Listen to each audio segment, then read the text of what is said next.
Hey guys, I'm Kat at That Hashtag Show, and we are here at Dying Light 2, and I get to speak with Marc, the game director. So Marc, can you give our audience a little background about the game? Yeah, of course. Well, I guess it's an impressive demo that you've seen. We've improved the game a lot, as you've seen. So we have really improved the parkour, which is hurt in the navigation and in the gameplay itself. Combat also is, I guess, really better than the one we did before, which was already good. But this one is really good.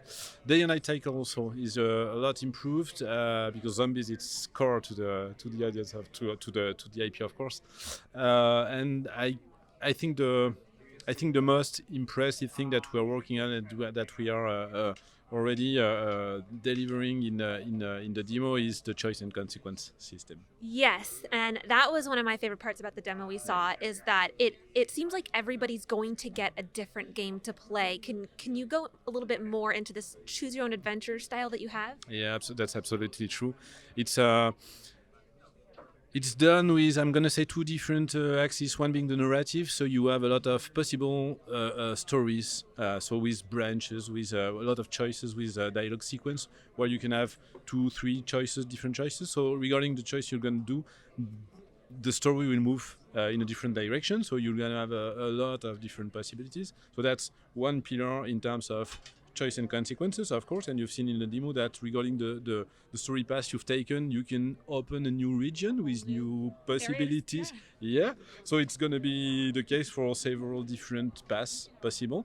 So that's totally true and valid for the narrative aspect, but it's also true on the gameplay side. So every element, every move, every action that you will be able to do in the game will change the world. It's going to change really the world. So, for example, if you have a group of people fighting in the street against zombies, if you help them, potentially they will help you in return. So maybe they're gonna help you during fights. They will, I don't know, create bridges between buildings that will help you. We call them helpers. So everything in the world that is gameplay oriented that will help you, we call them helpers in the game, and we have a lot of them. So regarding what you do with the game, with the world itself, the way you interact, you're gonna change it, and we have an infinite possibilities. So is it possible for players to fully complete the game in one game, or is this sort of like a repeat playability kind of thing? In fact, it's going to be half of the content that you will be able to see, only half. Okay. Yeah. So you'd have to keep playing new games to see all the content.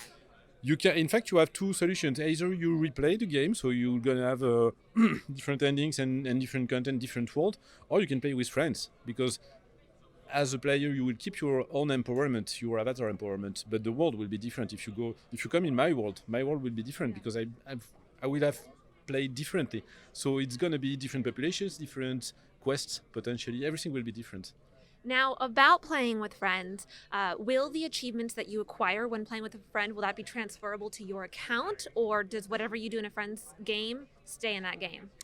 It depends what you'll do. If you finish a quest in a friend world, of course it's gonna stay in your friend's world. But what you're gonna get for your avatar, you will keep it. Okay.